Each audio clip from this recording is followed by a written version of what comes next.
Hey, what's going on, big dog?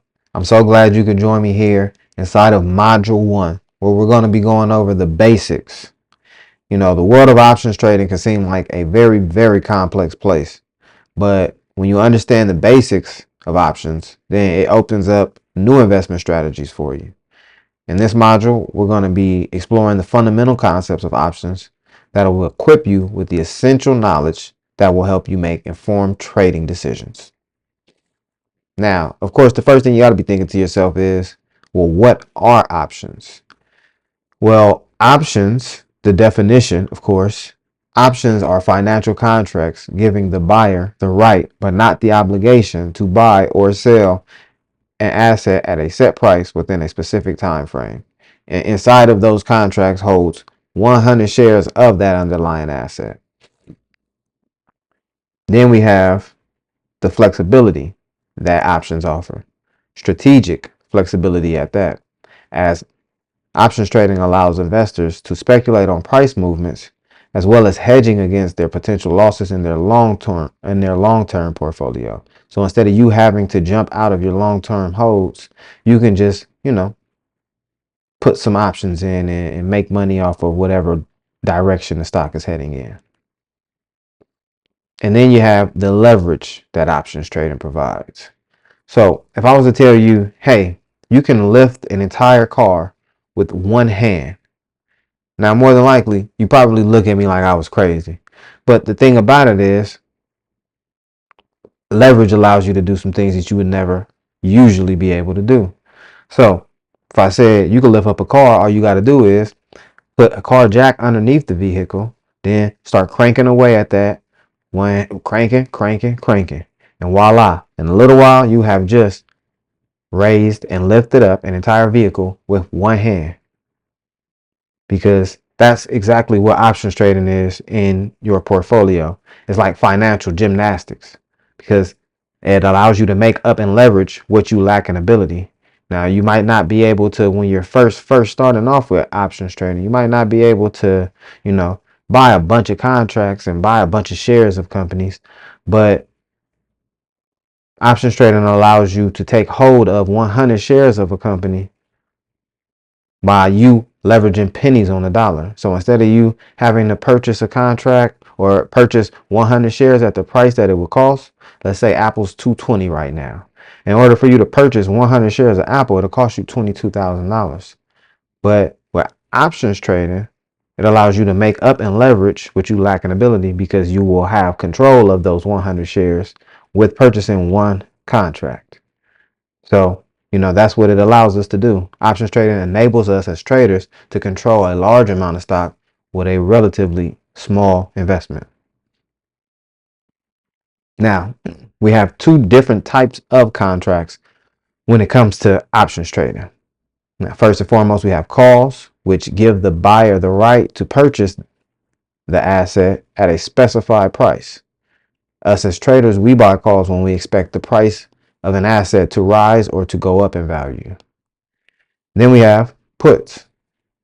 Now, puts give the buyer the right to sell an asset at a specified price. But us as traders, we buy puts when we expect the price of an asset to fall or for it to drop in value. Now, here we have comparing options to other financial instruments. Now, the risk level, we have stocks carrying medium risk with potential for gains, but also losses. Bonds are low risk with stable but lower returns. And options are high risk due to leverage, meaning you can gain big, but you can lose your entire investment. That's, once again, I want to reiterate on that. With holding stocks for the long term in your long-term portfolio, it's highly unlikely that shares of Apple will drop to zero by tomorrow or by the end of next week.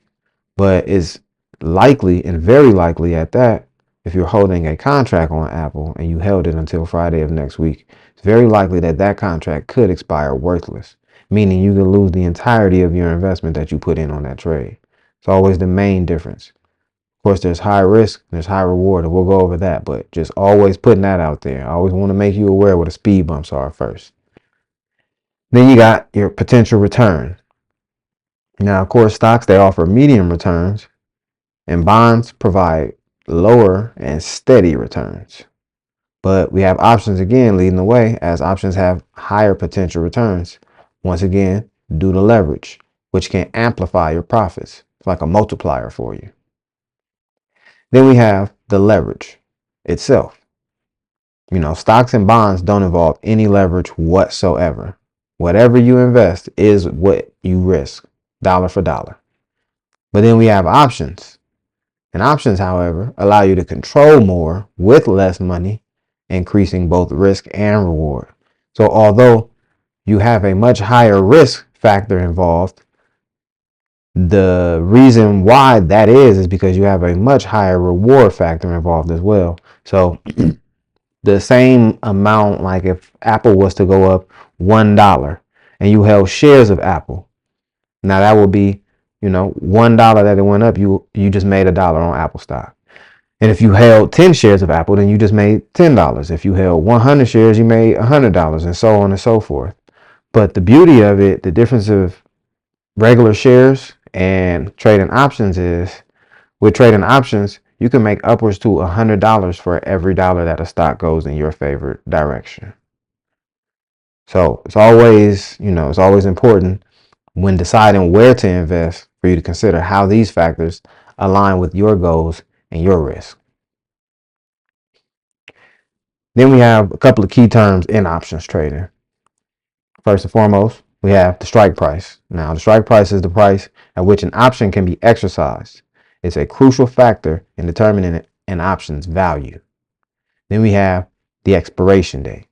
Now, the expiration date is the date when the option contracts become void. After this, the option holder can no longer exercise their rights. Then we have the premium. Now, the premium is the price paid by the buyer to the seller for the option contract. It represents the option's market value, meaning however much the market is willing to pay for it, that is the price that it's going for. Then we have in the money contracts. Now, in the money contract has intrinsic value. For calls, it's when the stock price is above the strike price. And for puts, is when the stock price is below the strike price selected. So that's the end of module 1. I look forward to seeing you in module 2. Love is love.